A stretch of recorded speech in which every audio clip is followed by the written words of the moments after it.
This literature kit on Matilda by Roald Dahl challenges students by expanding their vocabulary and testing their comprehension with writing prompts and assessment questions.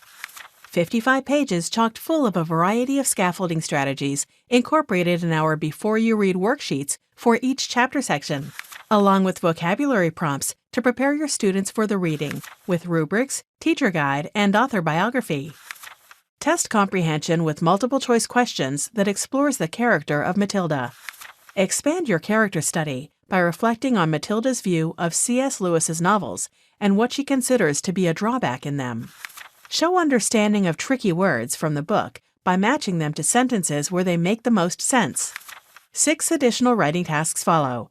Supplement an existing unit with in-depth writing tasks, such as conducting an interview with the partner to find out what they think of the novel. A word search puzzle and comprehension quiz ends the unit. The easy marking answer key works by lining up perfectly with the matching question pages. 3 color posters, which are graphic organizers, completes the resource. Compare physical and character attributes of 2 people from the story in a compare-contrast chart. Visit our website to see more novel study guides just like it.